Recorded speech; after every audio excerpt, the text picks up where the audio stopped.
আসসালামু আলাইকুম, কেমন আছেন সবাই? আলহামদুলিল্লাহ, আমিও ভালো আছি। আজকে আমি খুব মজার একটি লাউ শাক ভাজির রেসিপি শেয়ার করব।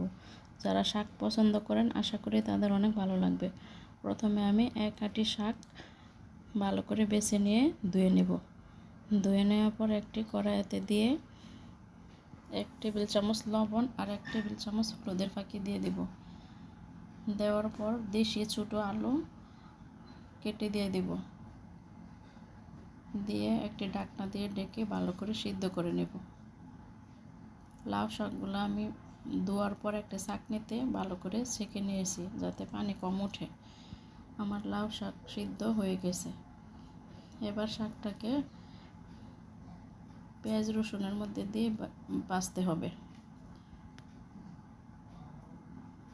প্রথমে আমি একটা হাঁড়িতে 4 থেকে 5 টেবিল চামচ তেল নিয়েছি। এবার তেলটার মধ্যে কয়েকটা শুকনো মরিচ দিয়ে দিব। দেওয়ার পর এবার দিয়ে দিব কিছুটা রসুন কুচি। আমি যে কোনো শাক ভাজিতে রসুন কুচিটা একটু বেশি করে দিই, রসুনটা দিলে শাক ভাজি ভালো লাগে। তারপর দিয়ে দিলাম 2টা পেঁয়াজ কুচি করে।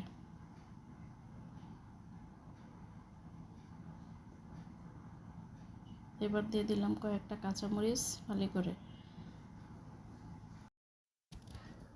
এবার পেঁয়াজ রসুন সব কিছু বাদামি কালার করে ভেজে নেব। এবার সিদ্ধ করে রাখা শাকগুলো দিয়ে দেব।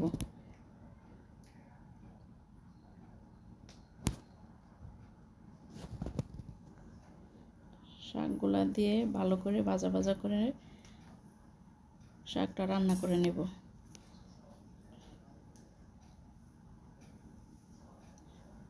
শাকটা দেখতে যেমন সুন্দর হয়েছে, খেতে অনেক মজা হয়েছে। একদম সবুজ সবুজ রয়েছে শাকটা।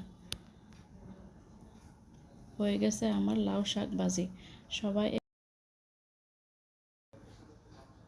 এই লাউ শাকের রেসিপিটা আমার অনেক মজা হয়েছে। সবাই একবার হলেও বাসায় ট্রাই করে দেখবেন। সবাই ভালো থাকবেন, সুস্থ থাকবেন। আল্লাহ হাফেজ।